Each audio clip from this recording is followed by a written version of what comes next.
first trophy to attack it? To be honest, I don't know actually, because I'm gonna play the best player, one of the best player ever. So I don't think what can work. I will go just on.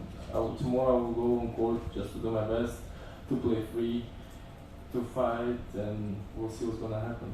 So there is not much I can say. So first time. Okay, you can. Ciao, well done, even if you beat an Italian, it's okay. And listen, I'd like to know why do you think Fognini, who normally doesn't have a great serve, but he returns pretty well. Today against you, he made only 3 points. 2 points on your serve in the first set, 1 in the second before the last game. The last game was the only one which was a fight. How do you explain it? To be honest, also I don't know how to explain it. I guess it was just a match today like this that in important moments I was throwing well, and on top of that I was feeling quite well from the baseline, and I started the match really well since the beginning. In the second game already I broke him, and when you have advantage a bit, it's easier to play more free, and it's a bit tougher when you're down because you need to. You cannot make mistakes, you know, so you start to stress a bit more, and maybe that's all little details, and then that's why it happened this way. I mean, there's many ways where I'm playing doubles. Sometimes one of them from 2019 or 2020 till Olympic Games, I was playing with Karen to prepare for Olympic Games, to start as much as we can to be able to play better together till Olympic Games. Also, because it's Olympic Games, also at the same time for Davis Cup. Then sometimes when I'm in tournament and it's not a Grand Slam, so it's like, let's say like here, sometimes I'm playing doubles to have a practice, to get used to the conditions, especially if it's grass, let's say my first grass tournament, I would like to have one extra match before my main match in singles. So in this type of situation I play doubles, and in general if sometimes maybe I don't feel well volleys or serves, there is 1 week I can play doubles just to try to work on it to improve, because one thing is in practice, another thing is when you play real match. And about Dennis, I know him since long time, because when I started my career, when I was playing futures or challengers, he was also playing there, and we had a group of company between us, and I was a young one, and they took me in the company of them, so I was there with them practicing often. We won actually even before, I think 2015 we won one challenger together, and this year we played doubles together and we win it, and I feel really happy for him, because I knew that it means a lot to him, and we have great connections and good friendship, I think, because like I said, he knows me since I started my journey in tennis, and yeah, him and other guys, they always were taking care of me because they were quite older than me, but still they took me in the company of them, and they were kind of old brothers, let's put it this way, that were taking care of me. Okay. Hi, Andrei. Thoughts about tomorrow's match, and in your opinion, in your view, what is the thing that makes playing against Novak tough? Like, what is the thing, if there is one?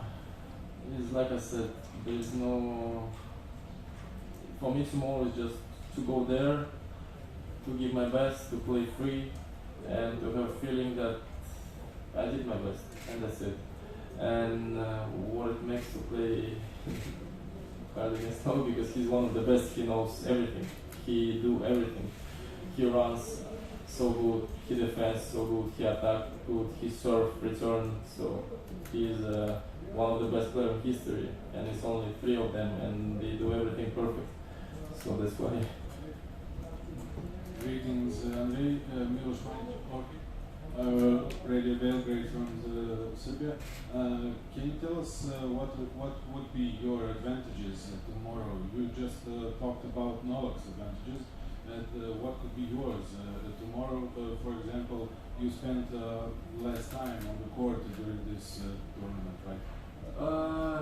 Yeah, I spent less time, but I don't think that at this level, especially from experience of Novak, that been playing many Grand Slams, finals, semi-finals, 5 sets for much more longer, with a different intensity, because one thing is to play best of 3 sets, another thing is to play best of 5 sets in the same intensity.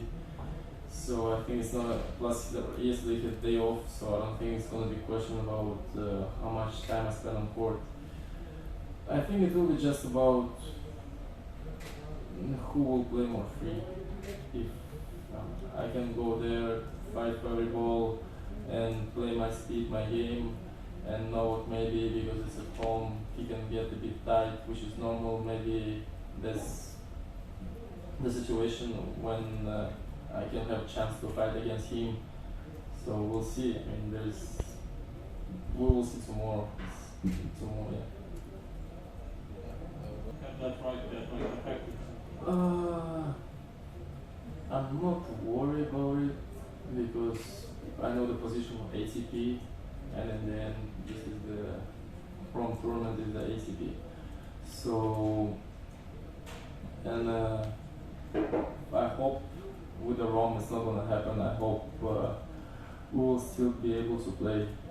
So I don't know much yet. I just like you told me, and yesterday I read it a bit that the government is pushing, but hopefully everything will be okay, and they will find a solution that will be better for everyone, that the players are able to play, and something that will be better also for the country. So Andre, at the beginning of the week, you were telling us that it feels kind of like home here, even though Belgrade is obviously smaller than Moscow and that kind of thing. My impression all week is that the crowd was davai, pulling for you. Today, probably the same. Tomorrow is going to be a little different. So can you talk about how are you feeling now at the end of the week, and what do you think? How do you think the crowd is going to affect you? I mean, all the week, yeah, like you said, I was enjoying a lot because a lot of spectators were supporting me, and it's always nice moments. It's always nice feeling. Because in the beginning, when I started my career, obviously I wasn't playing on a big court, or if I was playing on a big court, it was against good players that already had a name. I was playing on a big court not because of me, because of them. So, and of course, people were supporting them more. And then when I started to play good and I became top 10, was pandemic. So most of the times I was playing without spectators, and I didn't know how the situation. And now, since when we started this year, no, with the spectators.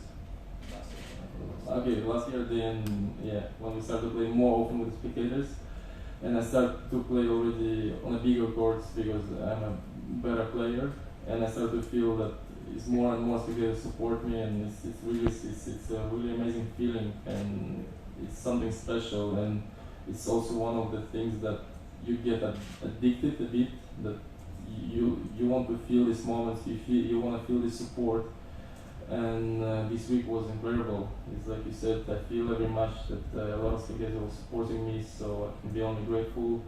And tomorrow, I mean, it's obviously and it's normal that they should support Novak. It's his tournament, it's his club, and he is at home, so it's obviously and it's normal, and they have to and they should support him, and that's it. Last question, please. Or more? So, No, 2 more. sorry. 1 and then 2. Last You go? finish. Yes, please. Yeah. So I'm asking you if you're a good friend or you know him, Dolgopolov, or not. I mean, because today he wrote something about, he read your reaction, and he said, well, what Robert says, means that he seems to not know what's going on. Yeah. And is it true that you don't know what is going on, or you don't want to say it? I don't really know Djokovic. I've been practicing with him a couple of times when I was a kid, and I mean I didn't really read what he said, and it's like I said, I'm here not to fight.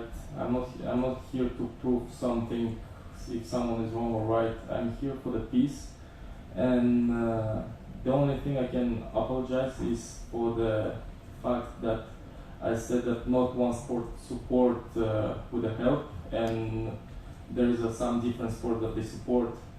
But as I said, if the amount of money, if the players will play Wimbledon and they don't do well, the minimum amount of money can be up 1 million. And if they do good, it can be only higher and higher. And if it's a couple of millions, it's just I don't want to give so much expectations, and I prefer to say minimum. And then if it goes better and much more money, then it's only better for everyone.